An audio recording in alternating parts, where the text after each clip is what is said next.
Hi and welcome to ThePapare.com, where we have very specially with us Mr. Peter Woods, the coach of the Sri Lankan Sevens team, who's joined us for a quick chat today, looking ahead to Sri Lanka in Hong Kong and looking back at Borneo as well. Peter is a native of Bay of Plenty. He's from New Zealand. He's coached everywhere in the world. He's coached in Europe. He's coached in Fiji, so he understands the sevens game well. Peter, welcome to Sri Lanka.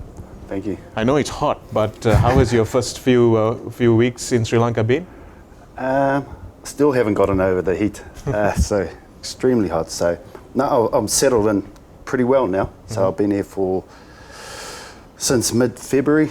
So what's that, about nearly 5-6 weeks? So it's settling in.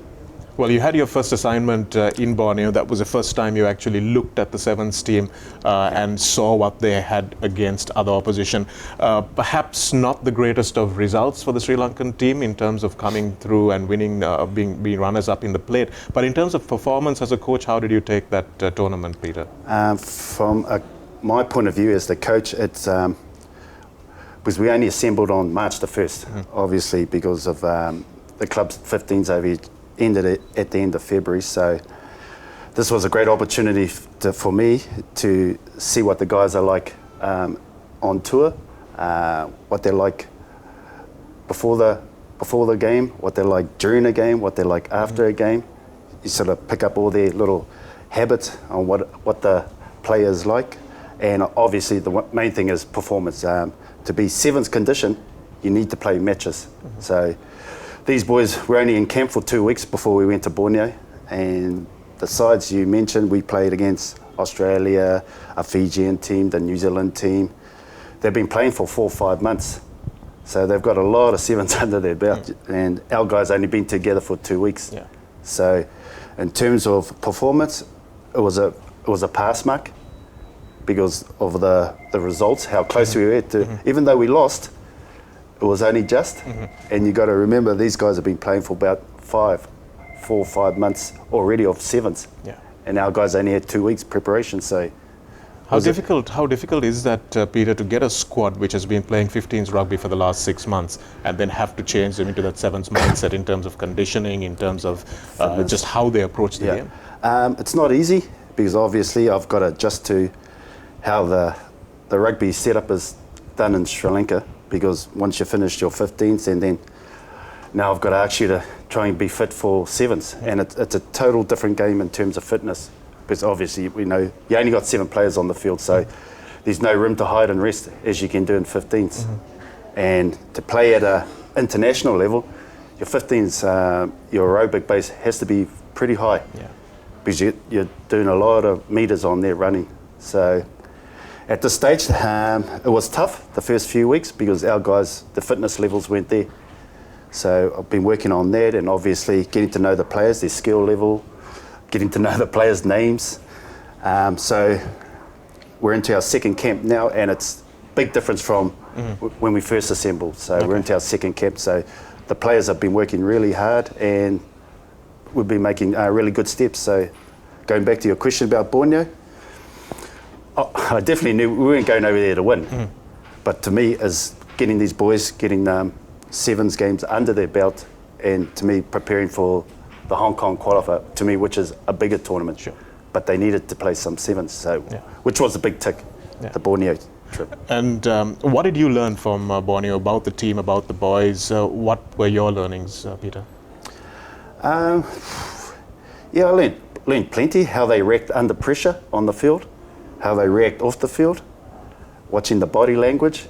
From my perspective in New Zealand, we kind of try and quickly solve problems. You know, if there was issues on the field or off the field, where I notice, and I'm trying to ingrain that in the Sri Lankan players, they stay quiet, you know, and saying, instead of going to your other teammate, hey, we need to pick up in terms of our communication. The passing wasn't good. Did you actually know the move? You know, so the boys all. So that's a big work on for me, is getting the boys to talk on the field. So because if you watch the foreigners, you know, the British teams, the Kiwis, the Aussies, they're all talking, and then you watch our boys, it's all quiet. So, and that's another work on. So that's a massive mindset change, isn't it? Exactly. Because the more you talk, whether you're on defense or attack, it's half the problem solved straight away. Okay. Yeah, so- And what about in terms of the composition of the squad, Peter? Are you happy with the big boys you have? Are you happy with the runners you have? Is there something you'd like to see a little bit differently? Is there an area you think that we need to improve on? Definitely, because when I came here, so I didn't know the players at all. So obviously I had to rely on last year's squad and the selectors picking players. So when I first assembled, they picked the squad, and then we had fitness testing trials, and then I've got to work from that. But now, once this Hong Kong qualifier is finished, so April, May, June, July, before we get into the Asia Pacific Sevens, we got all the club tournaments in Sri Lanka, you know, the Interclub, the Super Sevens, the Mercantile. Now I can go and spot players, talent. So just because I've been dealing with a group of boys now, I might see some in the other tournaments. Oh no, I like that player. I like that player. Bring him in. So it's just very much an introductory stage, isn't it? Exactly. Peter? Yeah. It's a shame here. So hopefully it might change in the future. Is that Club 15 finishes a month earlier, and then we got them for a month of hard work, fitness, training, whatever, and then head into the Borneo, then head into the Hong Kong again. You know, to me it's near impossible. If you've got 2 weeks of preparation to go into 2 tournaments, you need a lot of luck to win. Well, one team qualifies from Hong Kong, Which Peter, is a and big that's going to be really tough. That's massive, yeah. So you've got Hong Kong themselves, who will probably have to fight it out, and then there's lots of teams that probably are ahead of Sri Lanka at the moment. So realistically, what are you expecting? Going back to the Hong Kong team, because we played them in Borneo, they've been travelling around the world for 5 months as a squad. Okay. 5 months they've been travelling around the world. So the experience they're learning, travelling to Aussie, travelling to Fiji, is massive compared to our boys are just coming out and we've just been to Borneo. Yeah. So you see the terms of difference in terms of being sevens condition, travelling, playing. The more you play, the better you become. So we're way behind the 8 ball.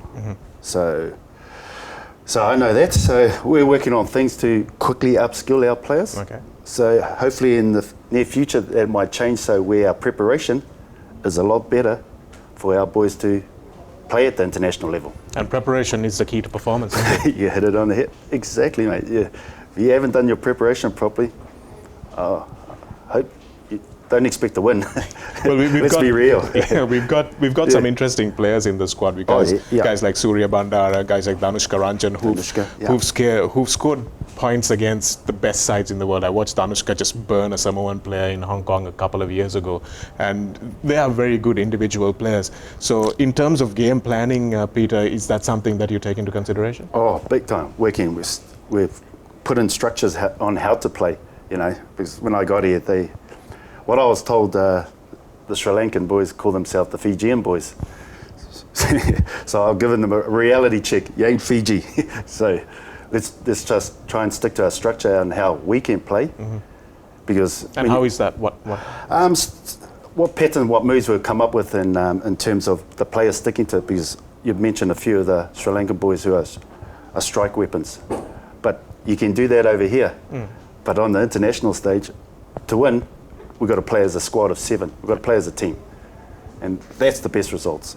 So obviously, as you mentioned a few key players, but I just want to improve all the other boys, you know, so there's no superstars in the team. So if we play as a squad, we'll get more rewards than losses, basically. So spoken to quite a few Sri Lankan coaches in my time, Peter, and one constant refrain that they come up with is decision making. That's always been a big problem for us here in Sri Lanka, and part of it is the communication that you spoke about earlier. Is that something that you've noticed as an issue, and what are we doing to address it? Yeah, we're working on that. That's one of the areas. Obviously, fitness, nutrition. We haven't even got that on, and communication and decision making. So we're working on that, and that's one of the key areas we're working on is decision making, because the boys here, they want to play 100 miles an hour. In reality, you'll burn out after 3 minutes on the field. So it's decision making, how to control the game, slow it down. And when there's a mismatch, say like if I'm up against I'm up against a forward, that's when you strike. You know, instead of our guys trying to strike, they want to take on 3 players straight away. So decision making, so if you're taking out 3 players, hold up, there must be space somewhere else on the field, you know, because the foreigners are nearly twice the size of our boys, so we've got to be real. You might get away with it over here in Sri Lanka, but not on the international stage. not on the international. So, and it's easy turnover ball, which we don't want. Okay, so it's more time holding on to that ball. Yeah. Hey, So hopefully it's more times we. constant improvement. That's the key. And ex- Peter, what's yeah, all the your time. story? How long will you be in Sri Lanka? Hopefully. Yeah. Well, I've signed a contract for 2 years. Okay. So hopefully they don't expect major results in 2 years, because it's a long-term plan. So I'm here for 2 years. So just taking each year as it comes. So just focusing on this year and trying to put in a plan where our guys are working on. And at the moment, our guys are working really hard. And just even now, as I said, we're into our second camp now for the Hong Kong. And the difference from And you see the intensity rise. Oh, yeah. the skill level, the fitness is slightly improved again. So, you know, to me, and that's the heartening thing for as a coach to see, is the improvement. If there's not improvement, there's either something wrong with me coaching them, or there's something wrong with the individual. Yeah. So, now at the moment, it's been going positively well at this stage. So, Well, still a Peter- long way to go. Yeah, of course, and still a long way. we understand that here at ThePapare, especially, Peter, we're not going to expect unrealistic results. We're not going to expect Sri Lanka to go there and become, qualify for the World Series just on the back of this Borneo warm-up. But thank you very much for joining us. Good luck to you Pleasure. in the next couple of years. We hope that it will keep constantly improving, and we hope to chat to you many more times in the future. For sure. Cheers, man. Thank you.